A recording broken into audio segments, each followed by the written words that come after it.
Hello, good morning, good afternoon, good evening, whatever it is where you are, and welcome back to another episode on the Annoyed Dad channel. In today's episode, we are going to be explaining how we are starting a plant nursery.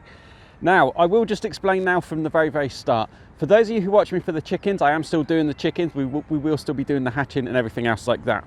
For those of you who have come here thinking, excellent, he's going to tell us how to start a plant nursery. Part one. Well, sort of, kind of. What I do is I don't do, this is how you do it, you do this and then that and then something else. No, I do it as like a vlogging. So I'm starting it, me, and you're going to watch along with me, hopefully, fingers crossed, and we will see how we get on. Today's the start, today is part one. We'll then do other parts in the future and we'll move on and we'll go forward from there. So what are we doing, why are we doing it, and how are we going to do it?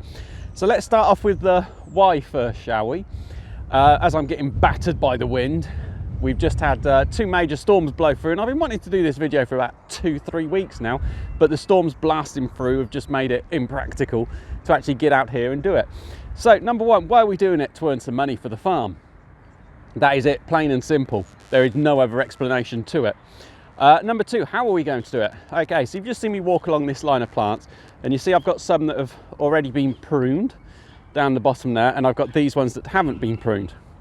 Around here, when we bought the place, there are numerous locations where there are fruit bushes. So we've got blackcurrant, we've got red currant, we've got white currant, and we've got gooseberry as well that we've actually planted ourselves. We've also got grape down here, 2 grape trees, and we've got numerous apples, plums, pears, and a few other bits and pieces going on around here. So what we're going to do is we're going to use those as being our seed stock to be able to go forward and create other plants from, basically. So these have been left abandoned in the orchard for years, and I mean years, absolutely years, and you can see how they've all grown up and not very well and not very good. So we're going to trim these back, but when we trim them back, we're going to use them to create other plants, and those other plants are going to be what we are going to be selling. Number two, we're also going to be getting the fruit off them. One of the big things for us, I've explained it time and time again, is actually the bees. You can see the bees just over there. And they are a thing going forward for us that is going to help to generate even more income. Fingers crossed, as long as no years are as bad as what 2020 was, because that was an absolutely terrible year. So because we've got the bees, that's going to be honey. We're going to have the soft fruits, black currants, red currants, white currants, apples, and everything else like that. So we'll be able to make other sauces and jams and bits and pieces, because we got links with various commercial kitchens around the area who would be able to help us out and do things like that. So we've got, well, I can use, or I would like to be able to use, I could use the whole 4 acres. And I could tell the wife that the horses have to be kicked off.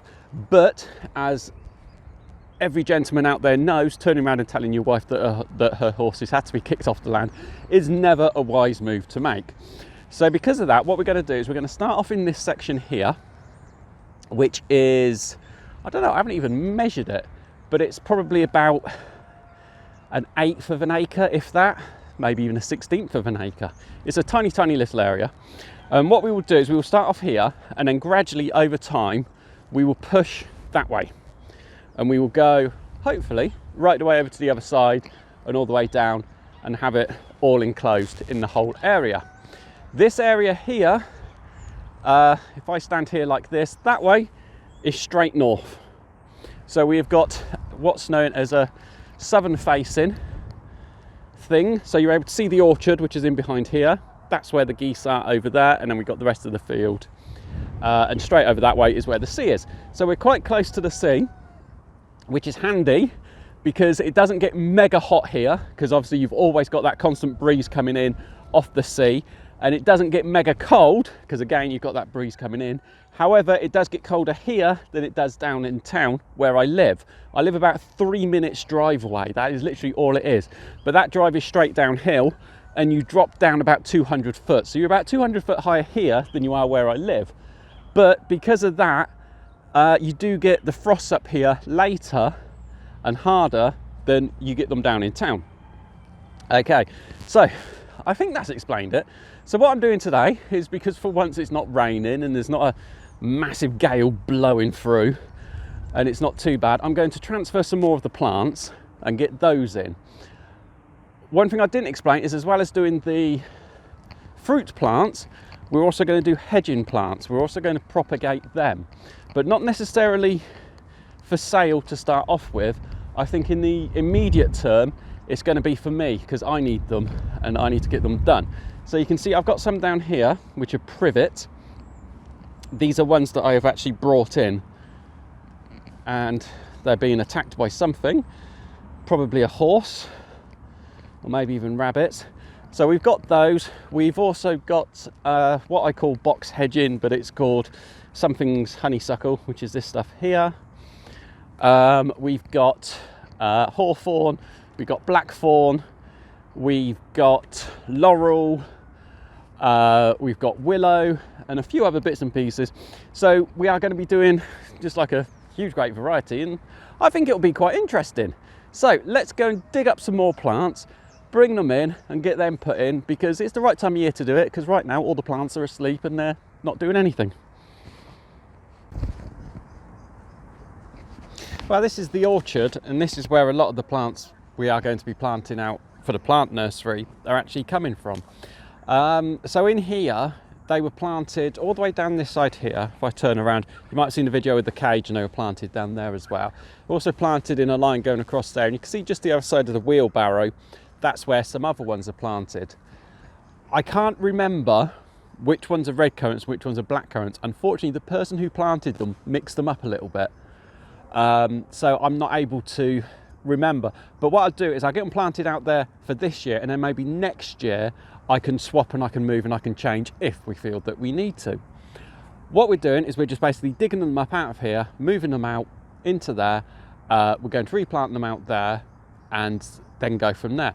So these can also be used, as you can see, they've got plenty of little bits coming through, so we can use them for making other plants as well. Now you may say, why don't I just leave them in here? They're in the orchard, it's perfectly fine, it's not going to be a problem at all. The problem I have with leaving them in here is the problem I had this year, is that whenever I put any birds in here, they will just strip them of all of their fruit within a matter of seconds. That's all it takes. They just have to come in, they go, oh, blackberries, yes please, thank you very much, and then the whole bush is empty, no blackberries left. So we're going to dig them up, move them out where it's safe. Yes, there might be wild birds that come in and grab some, but it's not going to be as bad as getting 20 chickens that just want to come in and just eat them. The other problem with them being in here is, you can see we're right next to a patch of stinging nettles, and this whole back area of the orchard, basically, that just grows up so high. And because we got the bushes that go really, really bushy and they fall over, I can't then get in with the lawnmower because everything falls over and it interlaces, as if it were, interweaves with one another. So it makes it nigh on impossible to actually get the lawnmower in. So with these guys gone, I'll be able to bring the lawnmower in and I'll be able to keep it a lot clearer. You can also see we've got this hedgerow here, which is hawthorn. This is a hawthorn hedge. And if you look up at the top, you can see there's lots of growth that's come up from this year. We'll be able to trim off that, and we'll be able to plant a lot of that which has come off, and hopefully make a couple of thousand other plants. But we will cover that in another video that will be coming out soon after this one. So right for now, I'm going to dig this one up here straight in front of me. There's actually two.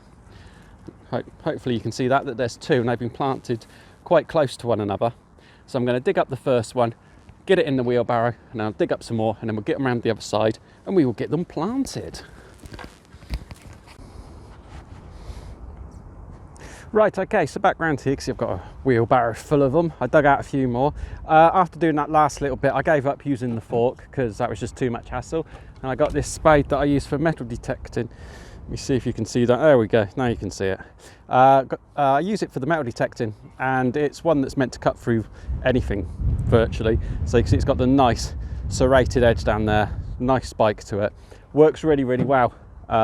Just in bosh, bosh, bosh, it went through all of the roots that were hanging off and everything like that. So yeah, brilliant spade. It's called a Pro Evolution.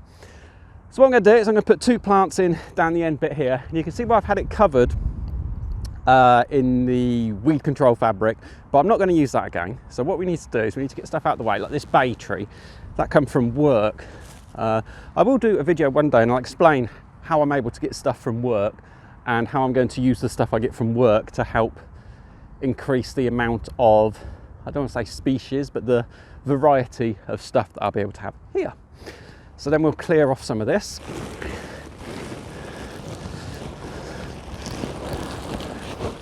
And all I've done is I've got this piece of pallet wood, which is roughly 1 meter long, and I'm just using that as my guide to just go down and say 1 meter between the plants, which is roughly what you need, because they've got a spread of about 1 meter and they've got a height of about 1.5 meters when they're up to the fully big grown stuff. So what I'm going to do is I'm going to dig a hole there, place the plant into it,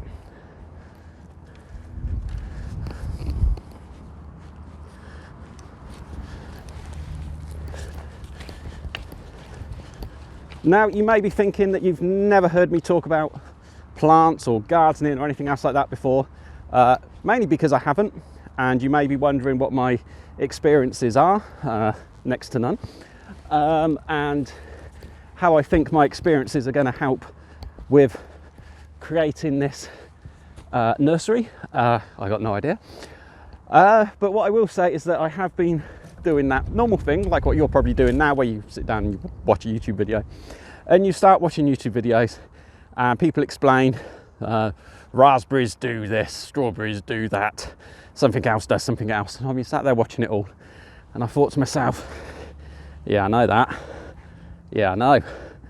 And then they go on about something else and be like, yep, and they also do this and they do that, and I'm there telling the person, you know. And I didn't realise, but when I was a kid, I used to do a lot of gardening with my gran, and 9 times out of 10 I absolutely hated it. It was horrible. It was like a chore having to go out and do it all the time. But I forgot just how much I actually learned from her.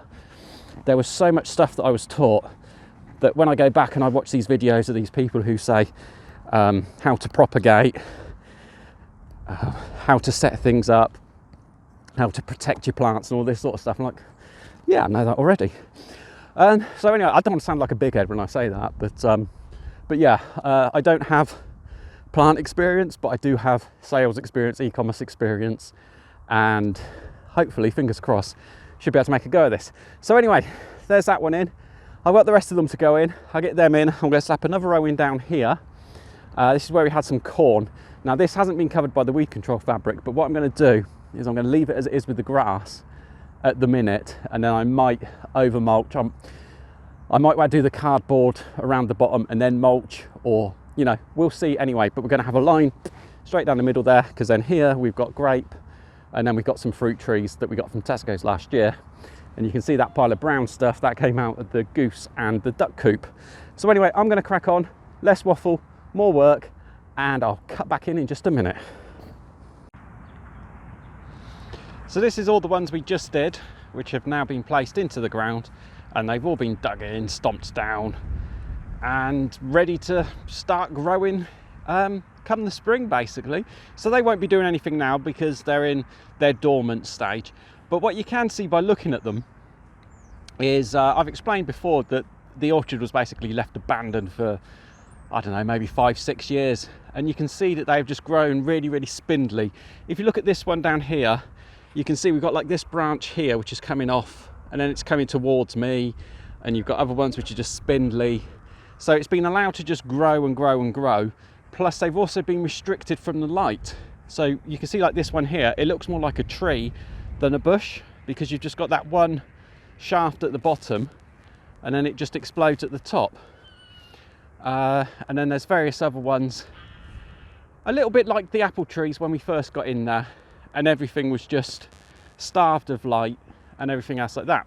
So we've got to come along, and we are going to be pruning these, obviously, because they need a darn good prune. And we will be using the stuff that we prune to create new plants and other plants ready to go forward. But first things first, I want to get the rest of the plants out of there. So I've got a lot more digging to do and a lot more plants to put in. So I will say thank you so much for watching today. If you have not already done so, please do hit the subscribe button, because I think this could be quite entertaining going forward. And until the next video, bye bye.